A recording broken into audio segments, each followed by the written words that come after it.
காய்ங்க குட் மார்னிங்க. இப்போ நம்ம உருளைக்கிழங்கு செஞ்சிடுவோம். ரொம்ப அர்ஜென்ட்டுக்கு இப்படி தான் செய்ய முடியும். இந்த சின்ன உருளைக்கிழங்கு எடுத்துட்டு தோடோடு அப்படியே ரவுண்டாக கட் பண்ணிடுவேன். கட் பண்ணிவிட்டு இது வந்து கல் உப்பு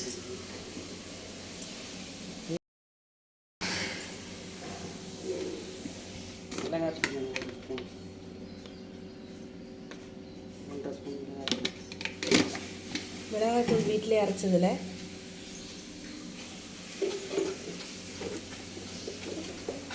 ஆமாம், வீட்டிலே அரைச்சி கொஞ்சோண்டு மல்லித்தூள். இங்கே பார்த்தீங்கன்னா 1 கிளாஸ் தண்ணி ஊற்றணும். இப்போ செஞ்சு இதை வச்சுட்டு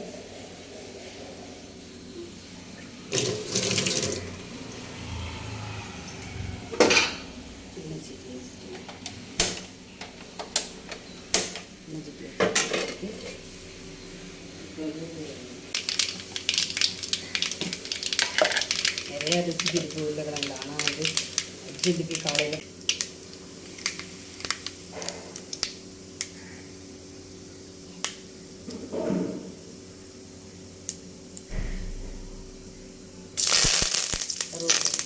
எடுத்து இதை ஊற்றிடுறது. அது வாட்டர் ஊற்றிட்டுருக்கோம். இப்போ நம்ம வந்து இது கொதிக்கட்டாங்க பார்ப்போம். இப்போ வந்து கொஞ்சோண்டு கேழ்வரகு கூழுக்கு கரைச்சி வச்சுருவோம். நைட்டு காய்ச்சனா அப்படியே கரைச்சி வச்சுருவோம். ஆடி மாதமாக இருக்குல்ல, நாளைக்கு வெள்ளிக்கிழமை அப்படின்னு சொன்னால்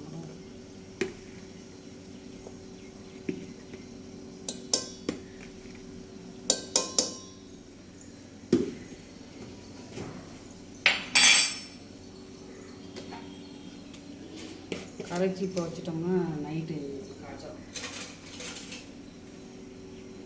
கொஞ்சம் உப்பு போடுறோன்னா போடலாம், சில பேர் போட மாட்டாங்க.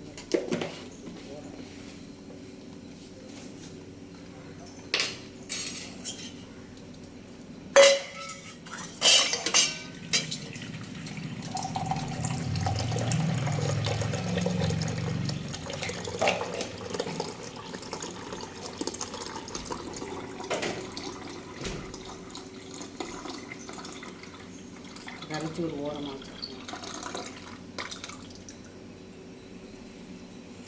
நல்லா தண்ணியாக கரைச்சிடும்.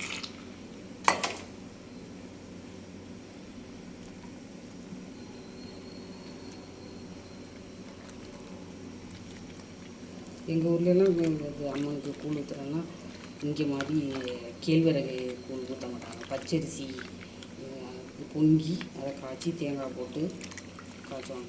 காய்ச்சி ஊற்றுவாங்க. இந்த பனை மட்டை இருக்குல்ல, அதை அப்படியே மடக்கிட்டு அதில் ஊற்றி குடிப்பாங்க. வச்சிடலாம் அப்படியே ஓரமாக இருக்கட்டும்.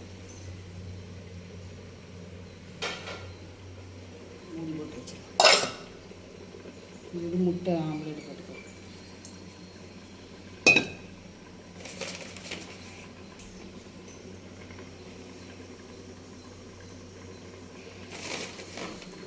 நாலு முட்டை எடுத்துக்கலாம்.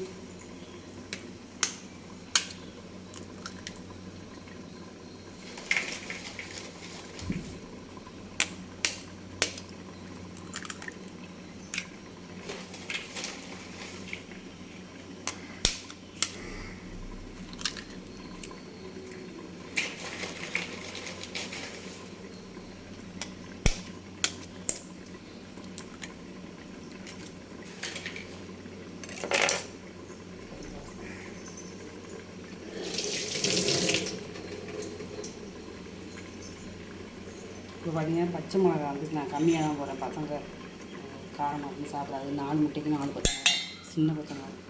இது வந்து சின்ன வெங்காயம். கடலை மாவு வந்து ஒரு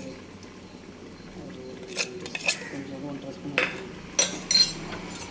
இது பச்சரிசி மாவு ஒரு 1/2 ஸ்பூன்.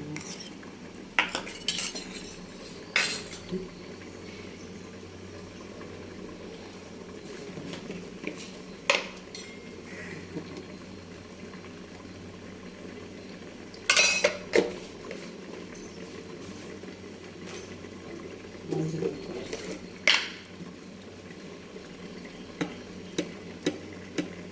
இதெல்லாம் நாங்கள் வீட்டிலே அடிச்சு வச்சுக்குவோம். நாங்கள்லாம் மாட்டோம் மஞ்சள் தூள்லாம். பார்த்தீங்கன்னா விஸ்க் வச்சு நல்லா கலந்துடும். மிளகு சீரகம் போடணும், மறந்துட்டேன் சாரி. மிளகு சீரகமாக கொஞ்சம் அடித்து வச்சுட்டு நல்லா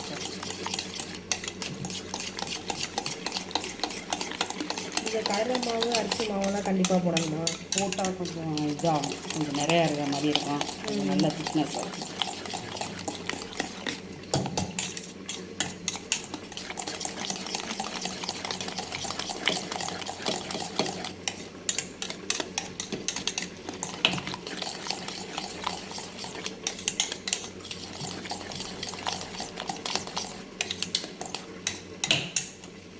உருளைக்கிழங்கு பார்க்குறோம்.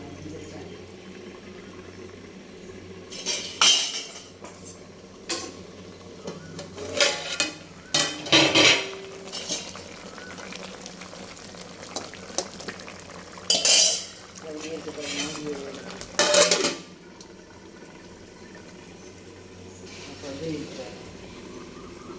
அடுப்பு தீயல்ல கொஞ்சம் நேரம் நம்ம வந்து சாதத்தை வச்சுட்டு மூட்டையில் நான் காட்டுறேன்.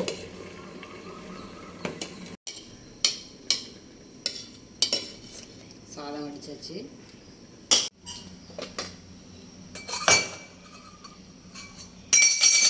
டீ ரெடி ஆகிட்டு இருக்கு. லஞ்சுக்கு தயிர் சாதம். அது தாளிச்சா சாப்பிடாது இப்போ பொண்ணு, அதனால் தாளிக்காமல் அப்படியே கடைஞ்சி வைக்கணும். அது சாப்பிடும்.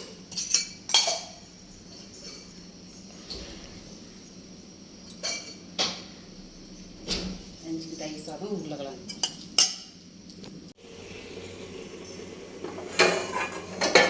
நெக்ஸ்ட் என்ன ரெசிபிமா? ஆம்லெட்.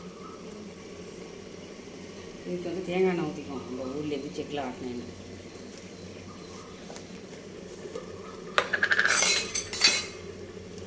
ஆம்லெட்டுக்கு தேங்காய் எண்ணெய்னா ரொம்ப ஸ்பெஷல்.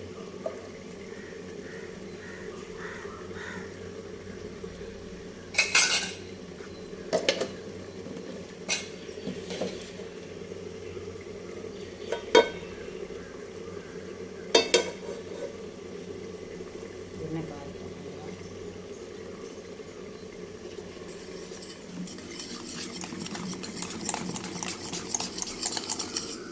வச்சு நல்லா இருக்கும். அப்படியே நச்சு விட்டிங்கன்னா அந்த சின்ன வெங்காயத்தோட ஃப்ளேவர் இறங்கும். மிளகோட காரம் தான் இப்போ அதிகமாக இருக்கும். ஏன்னா பச்சை மிளகா அப்படியே எடுத்து போட்டுருங்க.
சாம்பார் பொடி வச்சுருக்கேன். நல்லா காரமாக நான் சாம்பார் வைப்பேன், அதனால் நிறையா போட்டிருக்கேன். தாளிக்க 4 மிளகாய் எடுத்து வச்சுக்கேன். 2 ஸ்பூன் மல்லி. இதுதான் உங்கள் சீக்ரெட் மசாலாவா, சாம்பார் மசாலாவா? 2 ஸ்பூன் மல்லி. சீரகம் வந்து அப்புறமேட்டு இறக்கையில் போட்டுக்கலாம்.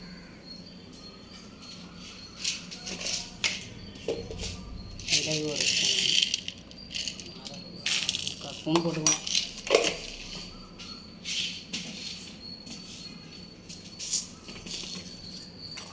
வெந்தயம் ஒரு 1/2 ஸ்பூன்.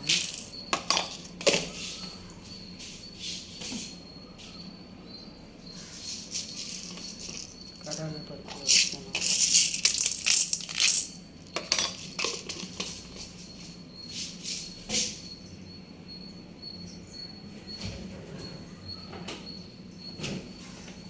கருவேப்பிலை ஒரு கொத்து இருக்கும், கூட போட்டு.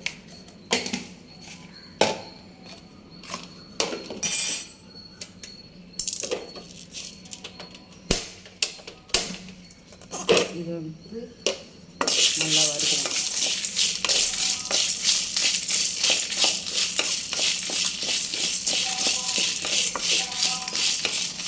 இது சூடாக ஏற ஆரம்பித்தோடனே கொஞ்சம் குறைக்கணும், தீயை ஃபுல்லாக இருக்கணும். சூடு ஏற வரையும் கொஞ்சம் ஃபுல்லாக இருக்கணும்.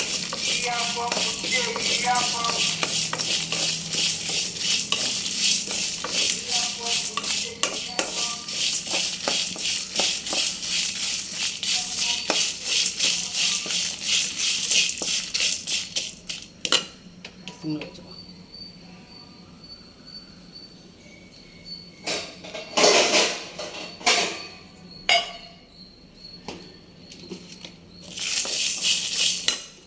சாம்பாருக்கு தேவையான புளி.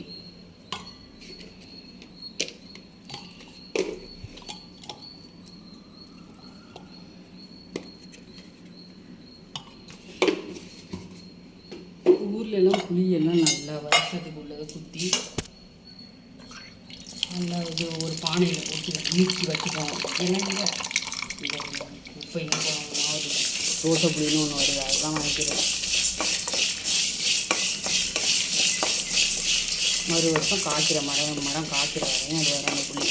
அது பழசாக இருந்துச்சுன்னா அது கருப்பாயிடும், அதை எடுத்துட்டு மறுவாட்டி குத்தி வைக்கும்.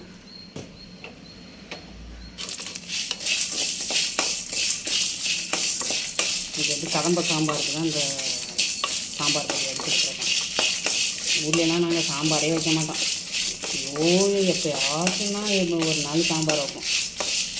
மற்ற நாளெல்லாம் மீன் நண்டு இறாலுன்ட்டு எதையோ ஒன்று அன்றைக்கில் ஒன்று வாங்கி போட்டு ஈஸியாக குழம்பு முடிஞ்சிடும். இது பெரிய வேலை.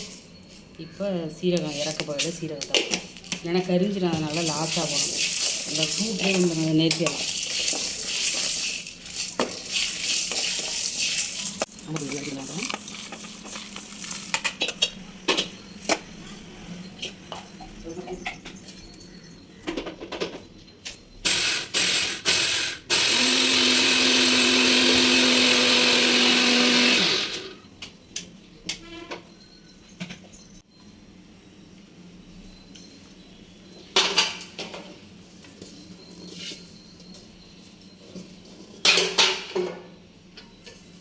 தான் சாம்பார் பொடி படித்து வச்சுட்டு வச்சு இதை எடுத்து ஒரு ஓரமாக வச்சுட்டு பருப்பா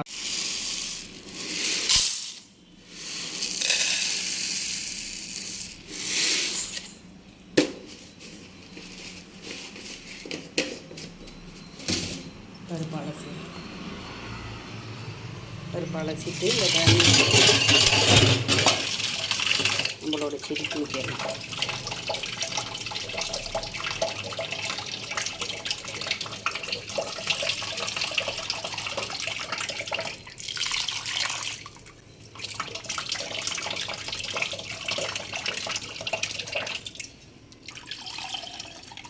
போட்டு நல்ல தண்ணி ஊற்றி வச்சிடலாம்.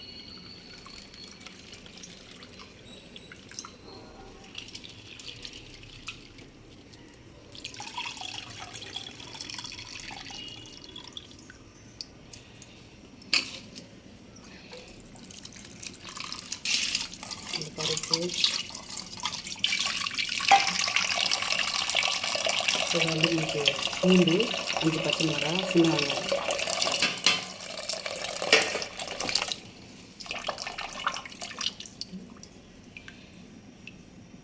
மஞ்சள்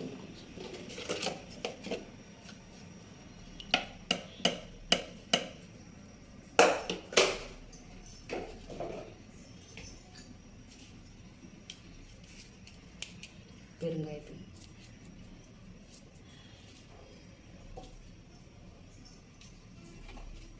இது நல்லெண்ணெய் பருப்பு வேகிறதுக்கு சீக்கிரம் வேகும்.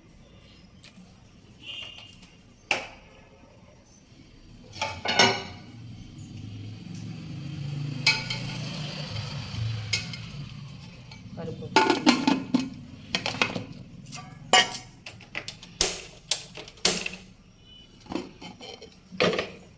விசில் போட்டு இப்போ ஒரு 3 விசில் வரணும். உங்களுக்கு எத்தனை விசில் வேணுமா வச்சுங்க. இது என்னோட 3 வந்தால் வெந்துடும்.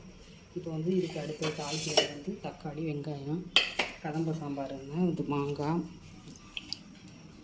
முருங்கைக்காய் கத்திரிக்காய் எல்லாம் போட்டு வைக்கணும். இந்த மாங்காய்க்கு உள்ளே ஒரு சீடு இருக்கும்ல, இதை எடுத்து நான் காய வச்சு ஆம்சூர் பவுடரை தான் வச்சுக்கணும். இந்த செடிக்கு கொண்டு இதை தண்ணி ஊற்றலாம். அந்த விசில் வரட்டும். இது துளசியும் சங்கு செடியும் வந்துருக்கு. இது அஸ்பரஸ். இது வந்து என் பொண்ணு ஸ்கூலில் உண்டு கண்ணா வாங்கிட்டு வந்தால் நல்லா பெருசாகிடுச்சு.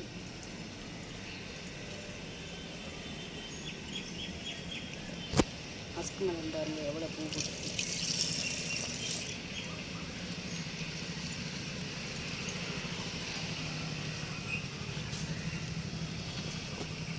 இதோட ஆளி வேற இது பார்த்து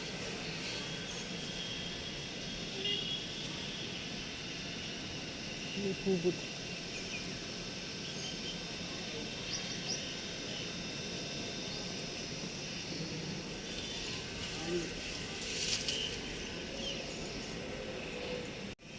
ரிலாக்ஸாக இருக்கும். எனக்கு நிம்மதியை கொடுக்குறதே இந்த 4 செடிகள் தான்.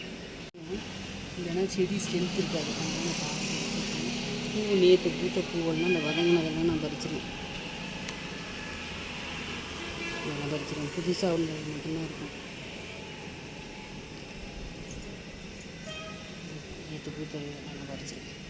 இல்லைன்னா காய் காய்ச்சிதுன்னா செடி வீணாக போயிடும்.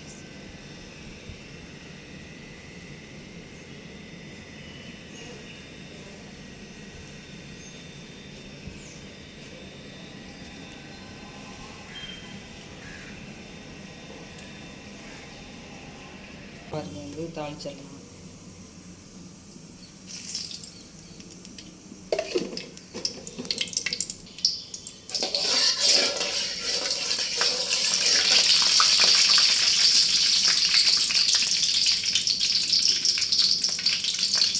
வெங்காயம் தனியாக எடுத்து வச்சுருங்க. இப்போ போட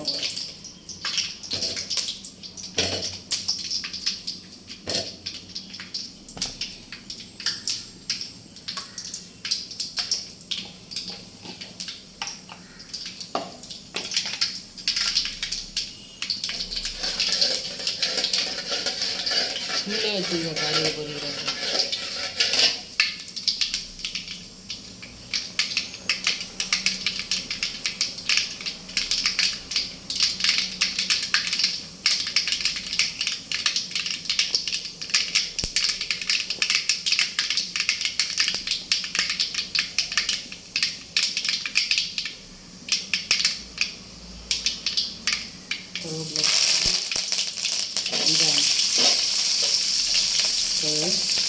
கீழே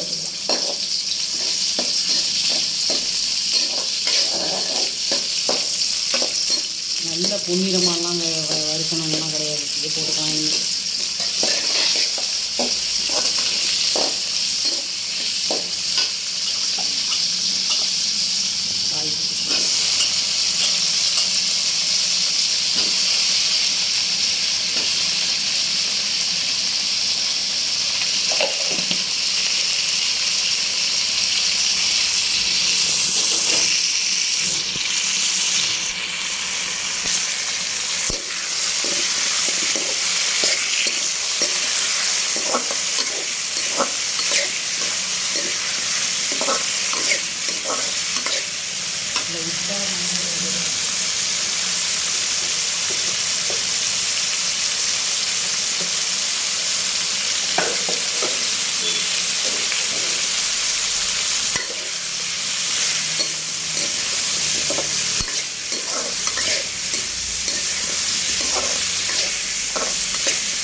சாம்பார் பொடி போட்டுக்கிறேன்.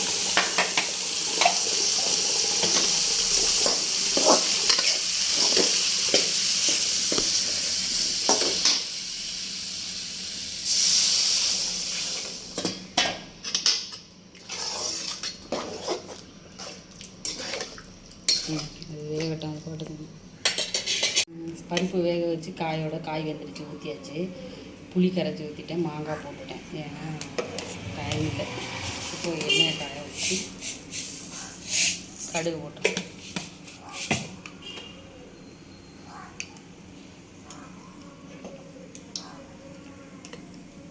மாங்காய் கடைசியில் போடணும், அப்போ தான் கரையாது. புளியும் கடைசியில் ஊற்றணும். உப்பு போட்டு கொதிச்சு